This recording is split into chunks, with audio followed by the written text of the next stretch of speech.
Hi hello नमस्कार. मी प्रियंका म्हणजेच नक्षी आई तुम्हा सगळ्यांचं नवीन ब्लॉगमध्ये मनापासून स्वागत करते. तर आम्ही लग्नाच्या दुसऱ्या दिवशी मोठा देवीला निघालो होतो, जे की नगरपासून जवळच आहे. आणि जाताना दिंड्या वगैरे रस्त्याने खूप साऱ्या दिसल्या होत्या. खूप छान देवाचं गाणं म्हणत म्हणत दिंड्या प्रस्थान करत होत्या पंढरपूरकडे. भाविक किती श्रद्धेने एवढ्या लांबून झालं देवाचं दर्शन घेण्यासाठी जात होते. तर भाविकांची जाताना प्रशासनाने व्यवस्था पण केलेली होती. ठिकठिकाणी त्यांच्यासाठी रेनकोट्स वगैरे वाटप करत होते पाऊस असल्यामुळे. आणि चहा वगैरे बिस्किट्स, कोणी नाश्ता वगैरे देतं, कोणी जेवण देतं. तर असं ज्याला जितकी होईल तितकी सेवा या वारकऱ्यांची करतात. म्हणतात वारकऱ्यांची जरी आपण सेवा केली तरी आपल्याला पंढरपूरला गेल्याचं समाधान मिळतं. पंढरपूरला विठ्ठल रुक्मिणीचं जे मूर्ती वगैरे आहे तर त्यांचं दर्शन घेतल्यासारखं मनाला छान वाटतं.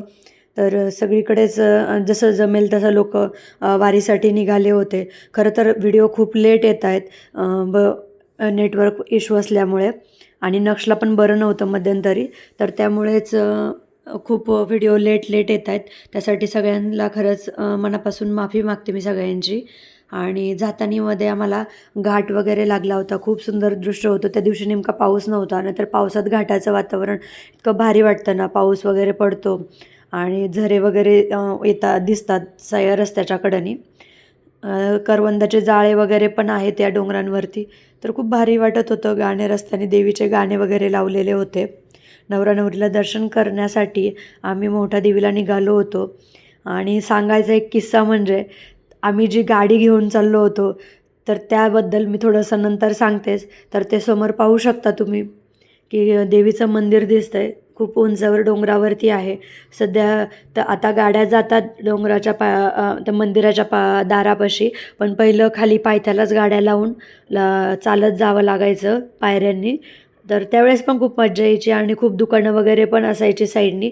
तसं आता डायरेक्ट रस्ता केल्यामुळे दुकानं वगैरे पण कमी झालेत.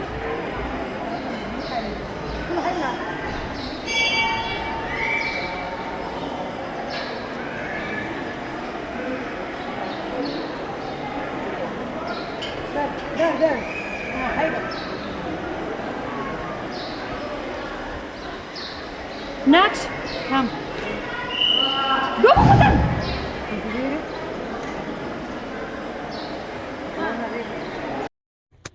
छान असं दर्शन घेतलं आम्ही मंदिरात.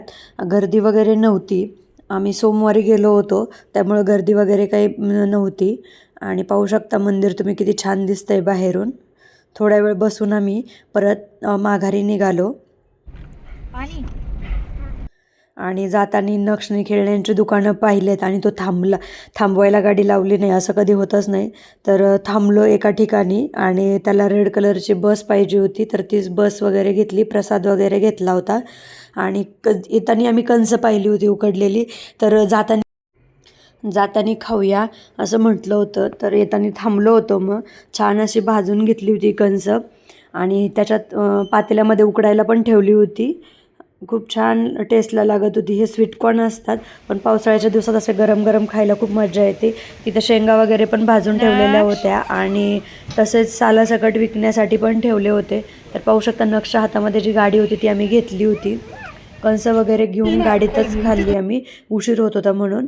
आणि येताना पवनचक्क्या वगैरे पण आमच्या इकडे नगर साईडला आहेत भरपूर बघण्यासाठी. जे नगर भागात राहतात त्यांना माहीत आहे, पण जे माझे नवीन सबस्क्रायबर आहेत तर त्यांच्यासाठी पण ते थोडंसं मी शूट केलं आहे की जवळून पवनचक्क्या कशा दिसतात. ॲक्च्युली ते तसं पाहायला गेलं तर जवळ होतं खूप, पण कॅमेऱ्यामध्ये असं स्पष्ट असं दिसत नाही आहे एवढं.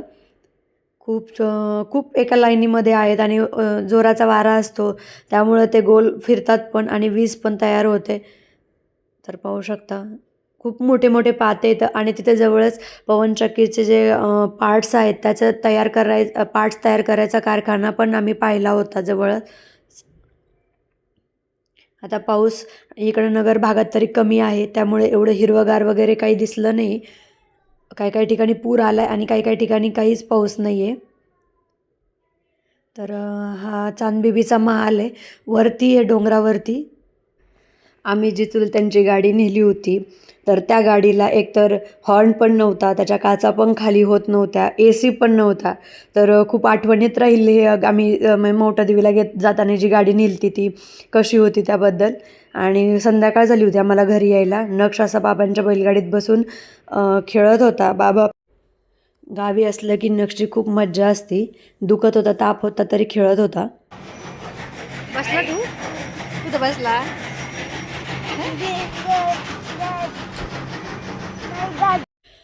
लग्नाच्या दुसऱ्या दिवशी जी हळद खेळली जाते तर त्या हळद खेचक्याचे व्हिडिओ मी शूट केले होते, पण मी अपलोड करून पाहिले एकदा तर तिथं रिमूव्ह करा म्हणून येतं आहे. ते अलाव करत नाही येतं, ज्यामध्ये खूप धिंगाणा मस्ती वगैरे आहे आणि लहान मुलं पण पाहतात. तर त्यामुळे त्यांनी मला तो व्हिडिओ डिलीट करायला लावला. मग त्यामुळे मी नंतर तिसऱ्या दिवशीचा कंटिन्यू व्हिडिओ मोठा देवीचा टाकलेला आहे. यापुढे सत्यनारायण पूजा जी घातली होती तर त्याचा व्हिडिओ येईल. चॅनलला असंच भरभरून प्रेम देत राहा, सपोर्ट करत राहा आणि छान छान कमेंटसुद्धा करत राहा. तर नक्ष आता घरामध्ये आला होता खेळायला. बाहेर खूप मच्छर चावत होते आणि आधीच ताप पण येत होता त्याला, टायफॉईड पण सांगितला होता.